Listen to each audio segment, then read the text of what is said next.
Hello everyone, and thanks for tuning in to our weekly blockchain gaming roundup. Today is Friday, the 25th of October. I'm your host, Jenna Jordan. With me is co-host John Jordan. Hi, John. How are you? I like your hat. I forgot you had that one. Yeah, no. It's a good one, isn't it? It's really, it's good. It's good. I mean, I've started wearing hats quite a bit now. So I wear quite a lot outside. Some I wear when I go running. Some I wear when I lift weights. But this one is kind of a really neat one. So I don't want to get it dirty. And for special occasions it comes out, and I'm wearing it this week due to Ubisoft's Champions Tactics launching. It's deployed on the Oasis blockchain, but it has launched via the distribution Web3 platform Ultra. Mm-hmm. So that's why are you wearing your Planet Mojo? Any news? They did their base NFT drop this week as well. Oh yeah, of course. Yeah. So the other thing on Ultra is they're going big on their Ashes of Mankind shooter. So they're got a new staking program for that, for the Ash tokens and a bunch of other stuff they're doing. Isn't it? Their own shooter. It's exclusive to them. Yeah. Mm-hmm. So I've spoken to them a few times. It looks really nice. It's sort of a tower, sort of like you're fighting up a tower, so it has that sort of endless quality. But they have big plans this is like the first mode of it. So we've not heard from it.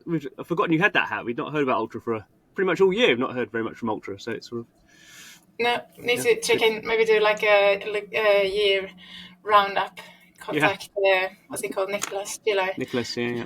See what they're up to. Yeah. Coming to the end of the year soon. I mean, it's gone fast, hasn't it?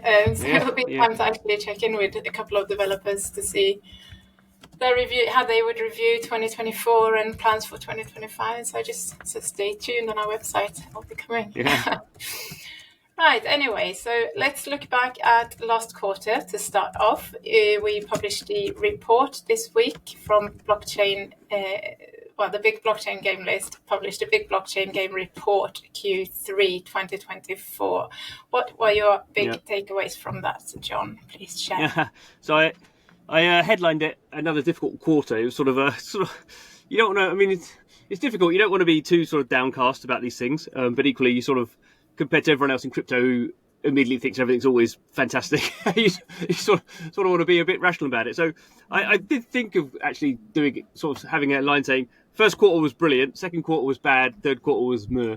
But so I don't know if difficult is a better or worse than that. But as ever, with these sort of reports, we are very much looking at sort of various forms of data. So this is, what we try. We're trying to look at data and then build our sort of attitude around that, rather than sort of having an attitude and then sort of cherry picking data to sort of support that attitude, which I think is the tendency for all human beings, and I think definitely in the crypto space.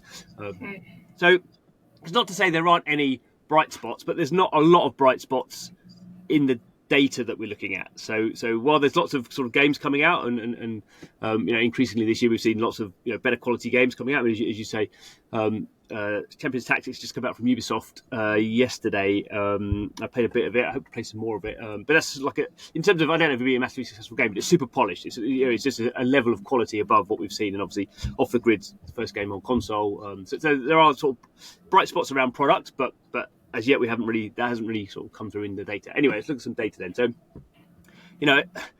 again, the price of tokens is not the be all and end all, but obviously in crypto, the price of tokens is sort of quite a big thing. And it's an indicator, isn't it? Of and I think there's two sort of things. One is the absolute price of tokens. So the price of, say, Immutable has generally always been the biggest sort of crypto gaming token, by quite a long way. And if I'd look where my graph is, so that was sort of up in the first quarter, down in the second quarter, up again a little bit in the third quarter, but overall this year it's down like 23%. So if we go sort of run through some of the bigger market cap ones, Beam was up, and that's actually up 13%. So that's not, it's pretty good for Beam. Gala was up and down, and that's down 27%. Axie is actually down 44%, which is a lot. Sands down 54%. Ronin massively up in the first quarter, is down now 3% year over year. Mana's down 43%.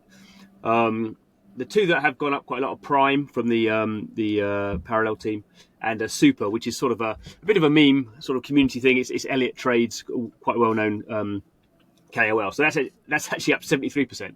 I don't own that. I don't have good insight into that team sort of thing. But obviously it's a KOL in there, so there may be they've got the community there. So the token price generally, a few are up a little bit. Most are sort of down. But I guess what I was more surprised about was looking at sort of game tokens relative to other tokens. So I guess we've definitely got the trend this year has definitely at least after Q1 has definitely been around meme coins.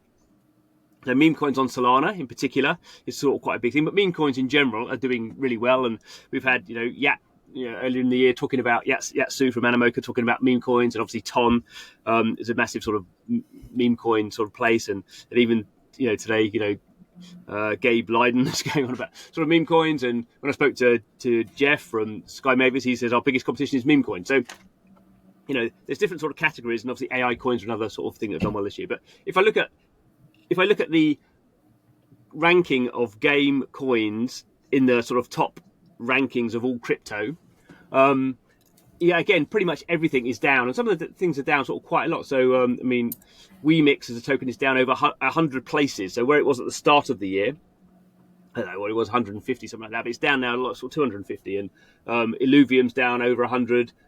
Quite surprisingly, really, the Pixel token, so Pixel's still the biggest game in terms of on-chain activity daily, that's down over 200 places. Magic, the underlying token for the Treasure ecosystem, who've had lots of news about them, lots of things going on and changing chains, and they're down over 200 places. And there's not really very, apart from Immutable, Gala, maybe Beam sometimes, those are sometimes in the top 100 of all crypto. At one point, at the start of the year, IMX was broke the top 25.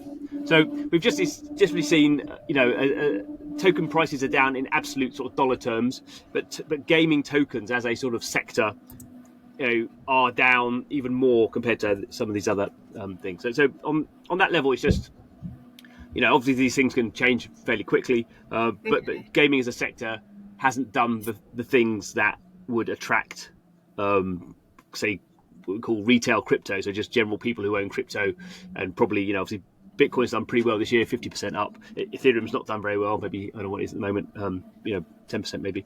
But people aren't going, if I sort of do some sort of trading into altcoins, let's do some gaming coins, which probably at the start of the year was happening. So from that point of view, say it's not the only thing. That's not been great. And we can also look at sort of investments. So investments can be retail crypto people, like any people sort of rocking up and buying tokens. But also a bigger chunk of that is sort of professional investors. So those would be, traditional VCs, like Sequoia, maybe A16Z. I mean, A16Z have specific crypto funds. So you have crypto funds, and then you have what I call degens, which is generally smaller funds, generally not always, but generally not so good at due diligence. Due diligence is sort of checking out, who are the people we're investing in? What are their plans? Do they seem serious? What's the valuation? Degens tend to be a bit more, let's go with the flow. And in terms of that sort of investment, as we sort of would have expected, given what I've said at the start of this, every quarter investment's gone down. So, the start of the year, it was like $324 million invested. Q2, still actually pretty good, 296. This quarter, 128. So down, quite considerably during the year. It's not pretty much and as a year, this year is compared to 2023.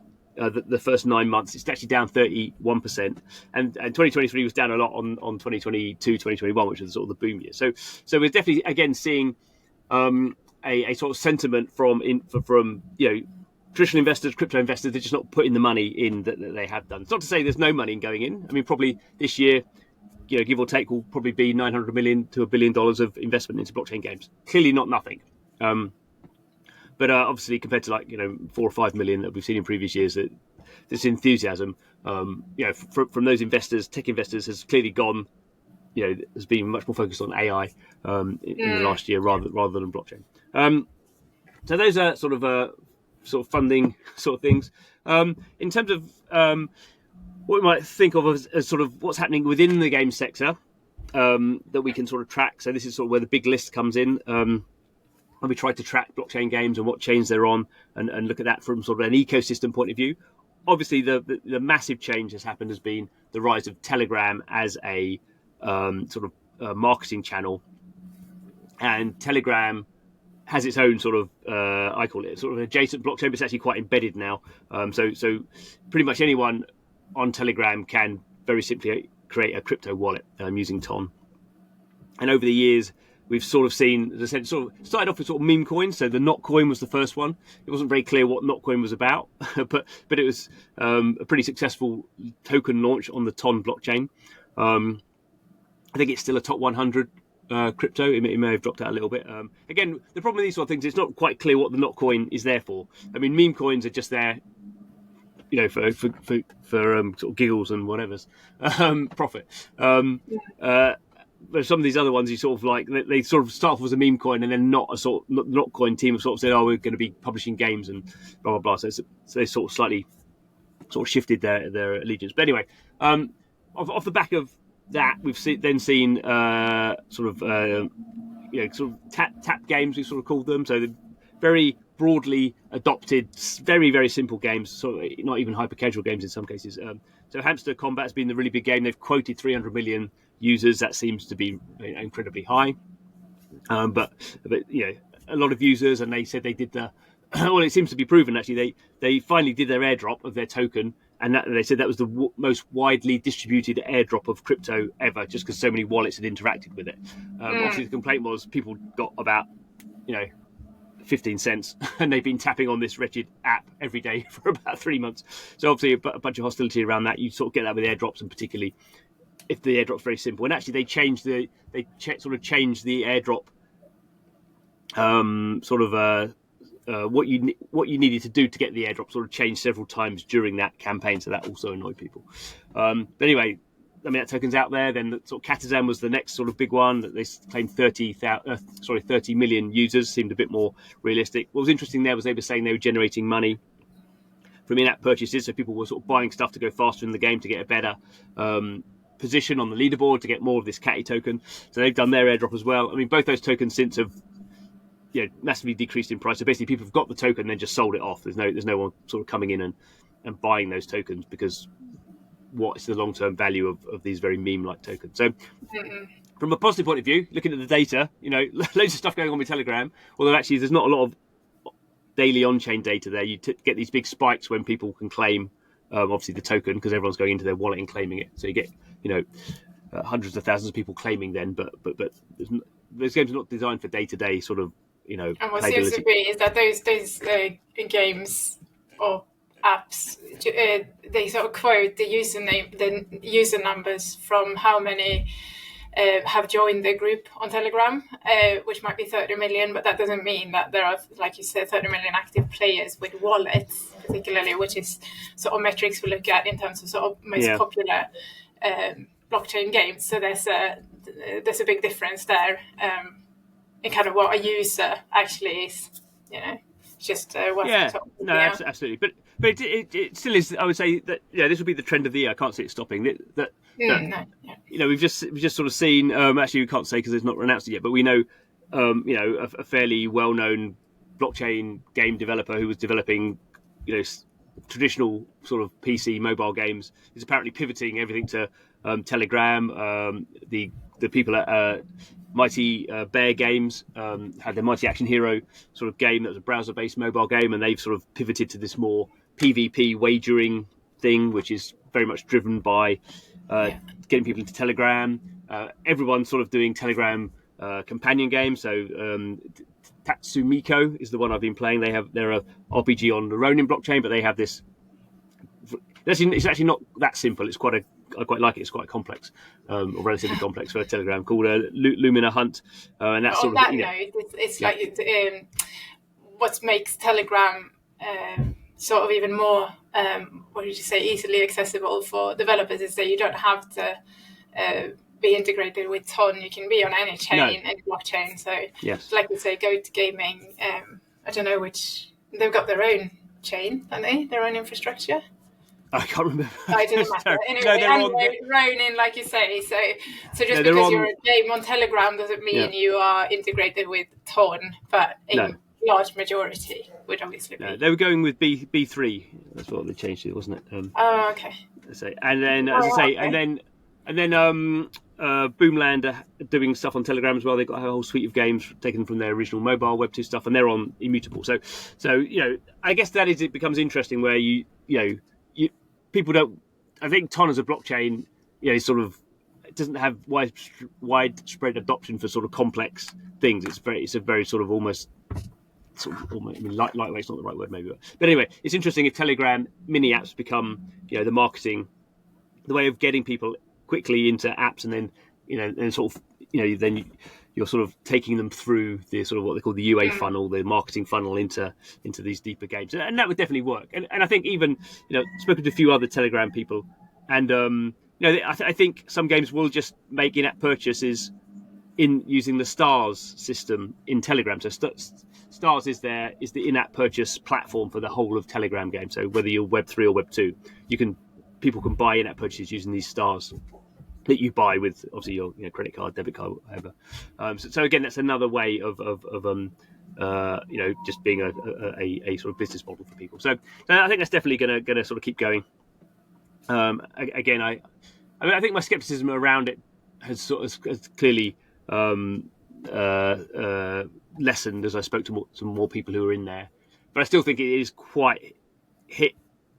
There will be some small success stories from this, but I still think I'm not quite sure. I think you have to have a very specific sort of mindset in how you are going to be successful in what is a very fast moving sort of ecosystem and lots of competitors. And I think some companies will do well, but the other companies who sort of have some experience in doing that, not just people who just sort of rock up and think they can. It seems, game developers, as many people in tech in general, they are of this sort of mindset that you need to jump on the latest trend as quickly as possible to sort of be in there early. And obviously that has both its ups and downs. It would seem sometimes like kind of developers just go from one thing to the next, to the next, to the next. Have they not got any sort of overarching strategy? Have they got no idea really of what they're doing or direction? Really, they do. Their sort of overarching idea is to jump on the latest tech and be sort of pioneers, and maybe that's what really motivates some game developers. Well, I think it can clearly. We've seen some games go. I won't mention names, but go from say doing blockchain games with no experience on Solana to becoming a publisher of blockchain games to becoming an AI chat tool to whatever. You see some people started off in VR, then went to blockchain, then gone to they've literally hit every sort of buzzword, and obviously that's not a generally positive. Generally, it means they're basically that's how they're getting funding by hitting up what sort of early stage investors want to see. But there is a sort of I think if you're in a business and you've been working at it for quite some time and you feel like you sort of run out of experiments to do in that space, and you've really understand how hard it is, then I think it can be very some people just bang their head against the wall continually and maybe they should have given up by that stage. So I think there is when new information comes along, you need to sort of change your your priors and but I think you can't just keep doing it. I think we'll see. On that note, let's talk about another project that is changing from it's going from Immutable. It's also been on Polygon and then back to Immutable, and now it's migrating to Solana, and that is PC mech shooter MetalCore. That's quite a surprise, I would say, because maybe how they have marketed themselves as sort of the big shooter on Immutable. Immutable has really marketed them as one of their big titles. So what's brought this about? I mean, we really don't know. I've spoken to people MetalCore. I mean, MetalCore in general has never leaned into the blockchain side of what they're up to. Really, it's always been like everyone else. They launched NFTs in 2022, but even then, it seemed a little bit sort of an odd strategy. What they were doing, and they launched them on Ethereum, and they're still on Ethereum. So they are probably the high profile game that's moved the most, which I mean, it goes back to what we were just saying. I don't think that's great for their reputation, but equally, if they don't think it's working, then maybe new information and stuff. But as you say, they started on Immutable back when Immutable was doing Immutable X blockchain. And then they moved to Polygon when Polygon seemed to be sort of, in the ascendancy. Then they moved back to Immutable, but that was when Immutable and Polygon sort of came to this agreement. So that was maybe not their decision, more the decision of Immutable and Polygon. The move to Solana is just sort of odd because although Solana, there is a way of being compatible with Ethereum, it's not natively compatible. So that's quite they're sort of moving from PC to Mac almost. So that's a little bit odd.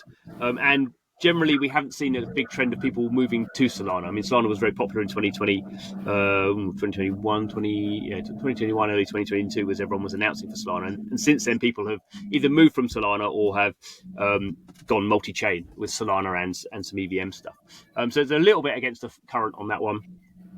I think the thing is, they do have the token's not launched, so I guess that was the thing for them, and maybe with all these meme coins going on Solana is sort of a bit more, you kind of feel like tokens are going to do a bit better there in the future, but I would say they're a traditional game developer rather than a crypto native dev team sort of who for them the blockchain is very important. I think they would make a very pragmatic business decision, and maybe funding wise, did they? No, I don't know what's happening with them. They raised some, but not a lot. So maybe getting a whole bunch of grant stuff from Solana, and in Solana, the Solana Foundation is sort of they spent money on this game, what's it called, Game Shift tools and stuff. They've been spending building on sort of they're trying to make it easy to build on Solana because people weren't building on Solana. So I'm sure there has been some sort of grant or some sort of investment in there. We'll see. I mean, they're into the first stage of their open beta.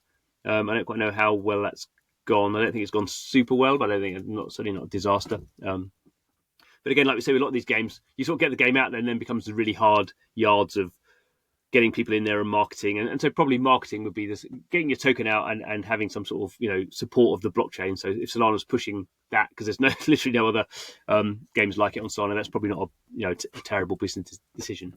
Whereas, obviously, as we discussed before, the problem for Immutable is it's always said how many games it's got. It's got thousands and thousands or hundreds of games, but then that's not